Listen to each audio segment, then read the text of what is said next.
And hates physical beauty. और poet जो है इस कविता में दर्शाता है कि वो नफ़रत करता है शारीरिक सुंदरता से। जो शारीरिक सुंदरता है किसी भी बिलव्ड या वाइफ की जो शारीरिक सुंदरता होती है, यानी कि एक स्त्री की, उसकी शारीरिक सुंदरता से नफरत करता है। आप कहेंगे तो नफरत तो नहीं करना चाहिए, तो गलत बात है। अगर कोई सुंदर है तो नफरत करने की क्या ज़रूरत है। जब आप आगे की पंक्तियां समझेंगे तब आपके समझ में आएगा कि कवि कहना क्या चाहता है।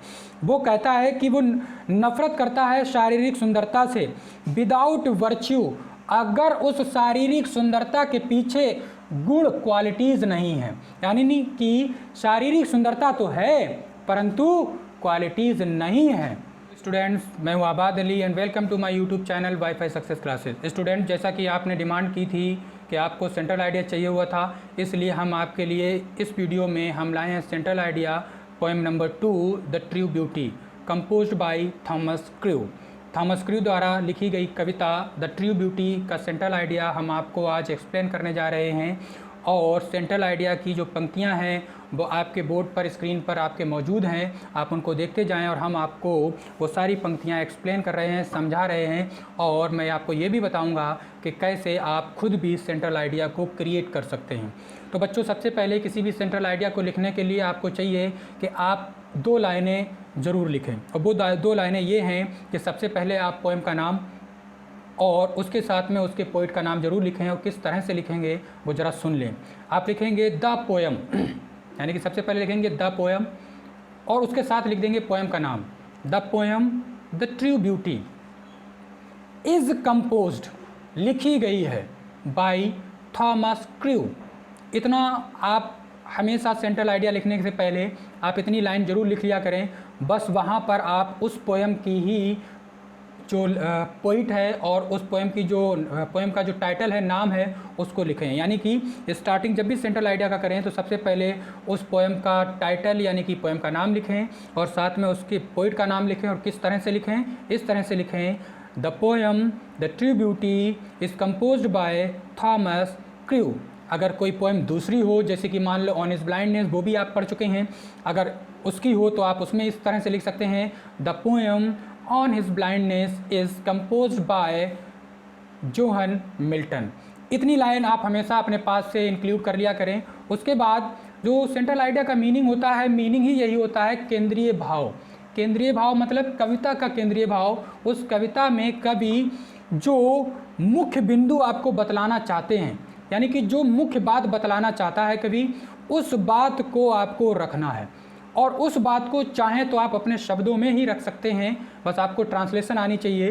ट्रांसलेशन के लिए आपको इंग्लिश ग्रामर की बेसिक मजबूत होनी चाहिए, जिसके लिए आप बेसिक कंप्लीट करें, जो हमारे चैनल पर आपको उपलब्ध है। तो आप खुद भी अपना सेंट्रल आइडिया बना सकते हैं, लेकिन ज़्यादा बेहतर है कि हम आपको जिस तरह से सेंट्रल आइडिया दे रहे हैं, इस तरह के सेंट्रल आइडिया स्टैंडर्ड टाइप के होते हैं। और ये स्टैंडर्ड टाइप के सेंट्रल आइडिया आपके लिए एग्ज़ाम में अच्छे मार्क्स को गेन करने के लिए बेनिफिशियल होंगे, आपको बेनिफिट देंगे।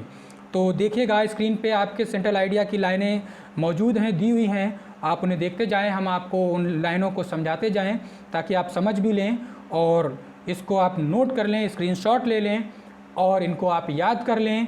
और साथ ही साथ आप स्वयं भी सेंट्रल आइडिया को अपने शब्दों में लिखना सीखें। श्योरली आप कुछ एक बार प्रयास करेंगे तो आप सीख जाएंगे। तो पोएम की पंक्तियाँ, सेंट्रल आइडिया की पंक्तियाँ कुछ इस प्रकार से हैं।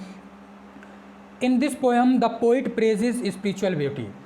सेंट्रल आइडिया में लिखते हैं कि इस कविता में कवि जो है वो स्पिरिचुअल ब्यूटी को बहुत ही ज़्यादा तारीफ़ करता है, स्पिरिचुअल ब्यूटी को बहुत ही ज़्यादा पसंद करता है। अभी स्पिरिचुअल ब्यूटी क्या होती है?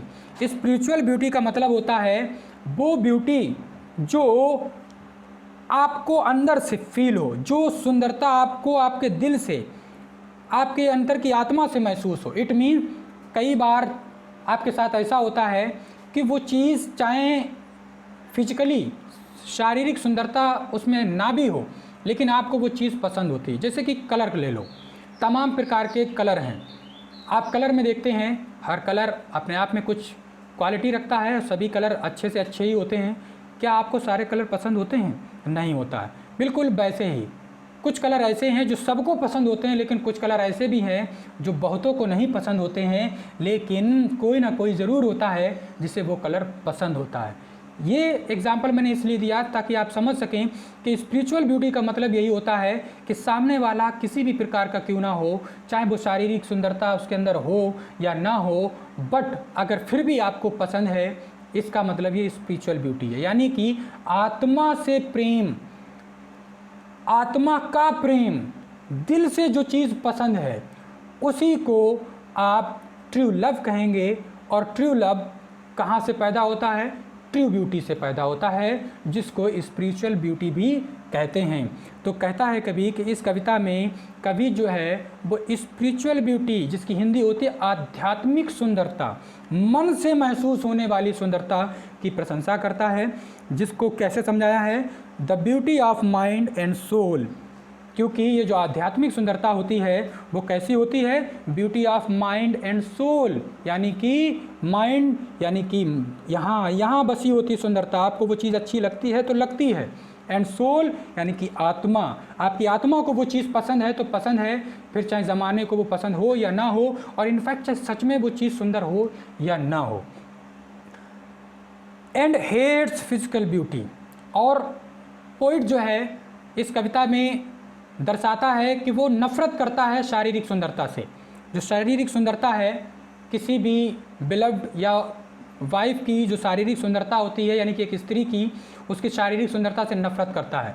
आप कहेंगे तो नफ़रत तो नहीं करना चाहिए, तो गलत बात है। अगर कोई सुंदर है तो नफ़रत करने की क्या ज़रूरत है? जब आप आगे की पंक्तियां समझेंगे तब आपके समझ में आएगा कि कवि कहना क्या चाहता है।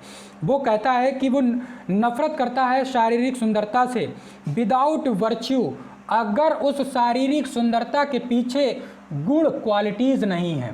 यानी नहीं कि शारीरिक सुंदरता तो है परंतु क्वालिटीज़ नहीं है, यानी कि सुंदर होने से कुछ नहीं होता जब तक इंसान के अंदर क्वालिटीज़ ना हो।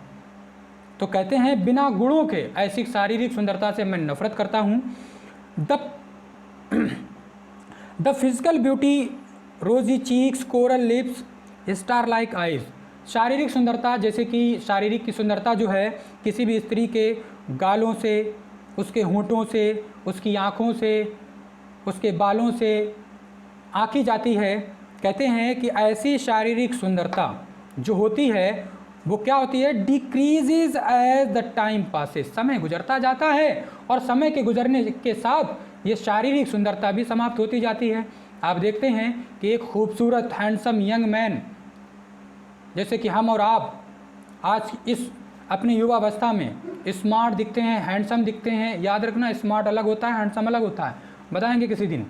तो स्मार्ट दिखते हैं, हैंडसम दिखते हैं, लेकिन एक दिन क्या होता है कि उम्र बढ़ने के साथ साथ ये स्मार्टनेस, ये हैंडसमनेस धीरे धीरे समाप्त हो जाती है। क्यों? क्योंकि ये स्मार्टनेस जिससे कैसे दिखती है, हमारी जो हमारे चेहरे की बनावट होती है, आँख, नाक, कान, गाल, होंठ, इनकी खूबसूरती से प्रतीत होती है। और ये चीज़ें समय के गुजरने के साथ साथ अपनी खूबसूरती छोड़ देते हैं। तो कहते हैं कि शारीरिक सुंदरता भी समाप्त हो जाती है उम्र के साथ साथ। As the result the lover's feeling for his beloved get cool down.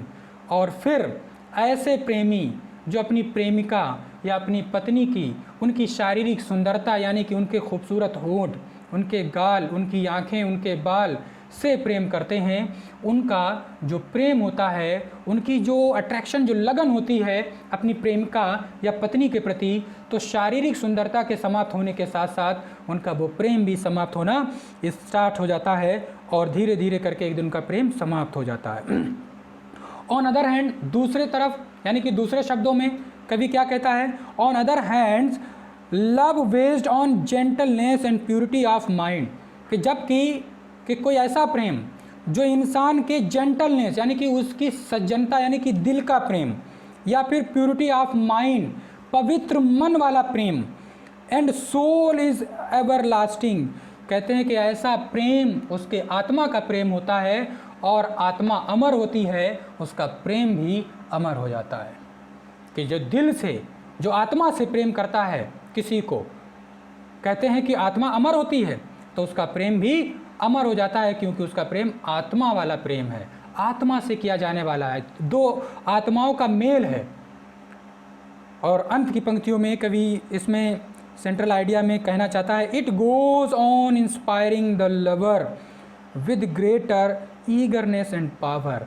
और जो आत्मा का प्रेम होता है वो आत्मा का प्रेम की ये खासियत होती है, ये जस्ट अपोजिट होता है शारीरिक प्रेम और शारीरिक खूबसूरती से, क्योंकि शारीरिक सुंदरता समय के साथ जब समाप्त होती है तो प्रेम में कमी आती है, जबकि आत्मा का जो प्रेम होता है, सच्चे मन का और पवित्र प्रेम जो होता है, जब समय गुजरता है तो समय गुजरने के साथ साथ दो प्रेमियों के रहने का जो अंतराल होता है वो बढ़ता है और साथ साथ रहने से उनका प्रेम और ज़्यादा बढ़ जाता है, उनके प्रेम की गहराइयाँ बढ़ जाती हैं, उनका प्रेम और ज़्यादा अटूट हो जाता है।